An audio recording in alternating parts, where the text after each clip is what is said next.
أعوذ بالله من الشيطان الرجيم بسم الله الرحمن الرحيم إذ قال له ربه أسلم قال أسلمت لرب العالمين قال المصنف رحمه الله تعالى ونفعنا به وبعلومه Wadhkur sareng kedah nyarioskeun anjeun Muhammad sallallahu alaihi wasallam idza qala lahu rabbuhu aslim qala aslamtu lirabbil alamin kana dauhan anu neme idza qala dina nalikana ngadauh lahu ka Nabi Ibrahim saha rabbuhu pangeranna Nabi Ibrahim aslim kana dauhan anu neme aslim kedah Islam anjeun aslim kedah pasrah anjeun angkit tegesna kudu turut anjeun lillahi ka Gusti Allah wa akhli sareng kedah ngabersihkeun anjeun lahu karena Allah dinaka kana agama anjeun qala maka nyarios Nabi Ibrahim alaihi salam aslamtu li rabbil alamina kana cariosan anu neme aslamtu parantos pasrah abdi parantos Islam abdi li rabbil alamina ka pangeran anu nguasai sadaya alam wawasso sareng parantos wasiat wa fi qiraatin sareng dibaca dina hiji qiraah non wa auso lafad wa auso biha ku itu millah bil millati tegesna ku agama Islam saha Ibrahimu Nabi Ibrahim banihi ka keturunana Nabi Ibrahim wa Yaqubu sareng Nabi Yaqub banihi ka keturunana Nabi Yaqub qala ngadauh Nabi Ibrahim ya baniya innallaha astafa lakumuddina fala tamutunna illa wa antum muslimun kana dauhan anu neme kana wasiat anu neme ya baniya he keturunan abdi innallaha sayaktosna Gusti Allah istofa eta parantos milihkeun Allah lakum keur aranjeun ad-dina kana agama dinal islami tegesna agama Islam fala tamutunna mangka ulah maraot sanyana aranjeun illa wa antum kecuali bari ari aranjeun muslimuna eta anu arislam sadaya naha parantos ngalarang Nabi Ibrahim antarkil islami tina ningalkeun agama Islam wa amaro sareng parantos marentah Nabi Ibrahim bithabati kana netepan alaihi di atas itu agama Islam ila musadafatil mauti dugi ka sumpingna maut walamma qala jeung dina samangsa-mangsa ngarobrol saha al yahudu orang Yahudi lin nabiyyi ka Kangjeng Nabi sallallahu alaihi wasallam alasta ta'lamu anna yaquba yauma mata auso banihi bil yahudiyyah kana ucapan anu neme alasta naha henteu anjeun ta'lamu eta apal anjeun anna yaquba sayaktosna Nabi Yaqub yauma mata dina poenan maut Nabi Yaqub auso eta geus ngawasiatkeun Nabi Yaqub banihi ka keturunana Nabi Yaqub bil yahudiyati kana kudu nyekel kana agama Yahudi Yudaisme nuzila maka diturunkeun naon am kuntum syuhada idh hadara yaqubal mautu idh qala li banihi ma ta'buduna min ba'di ucapan atanapi dauhan anu neme ayat anu neme am kuntum naha geus barukti aranjeun syuhada eta anu nyaraksian kabeh huduron tegesna anu halaladir idh hadara dina nalikana datang Yaquba ka Nabi Yaqub naon al mautu maut idh qala tegesna dina nalikana ngadauh Nabi Yaqub libanihi ka keturunana Nabi Yaqub Badalun ari ieu idz qala eta jadi badal min idz tina mubdal min hulafad idz qablahu dina satacana. Jadi ieu idz qala teh jadi badal tina idz hadara Yaqubal maut. Idz qala tegasna dina nalikana ngadauh Nabi Yaqub li banihi ka keturunanna Nabi Yaqub, ma ta'buduna min ba'di kana dawuhana nu neme. Ma ta'buduna ma ari naon perkara ta'buduna eta aribadah eta rek aribadah aranjeun kana itu ma mimba di tina sabada maut abdi. Ba'da mauti tegesna dina sabada maut abdi. Qalu ngajarawab itu bani na'budu ilahaka wa ilaha abaika Ibrahim wa Ismaila wa Ishaq.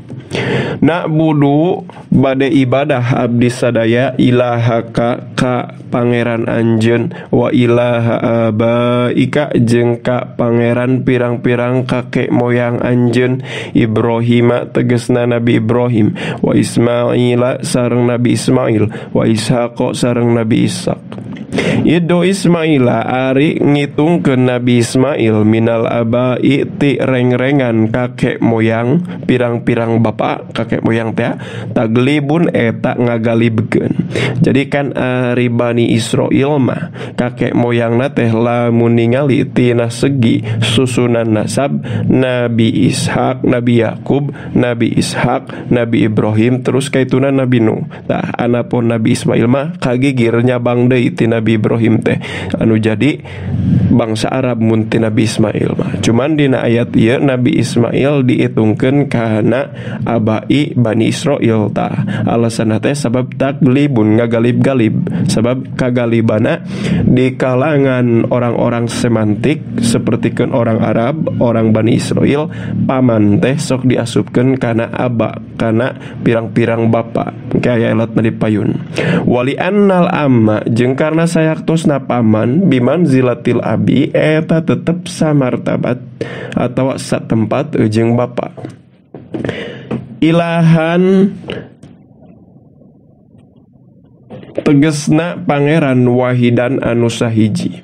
Badalun ari ieu ilahan eta jadi badal min ilahaka ti lafad ilahaka. Wa nahnu jeung ari abdi sadaya lahu ka itu ilah muslimuna eta anu ari Islam sadaya anu palasrah sadaya anu taraat sadaya. Wa am sareng ari lafad am nu mana am kuntum suhada bimakna hamzatil ingkari eta tetep kalawan makna hamzah ingkari. Jadi lain am istifham amna teh sarua jeung hamzah ingkari.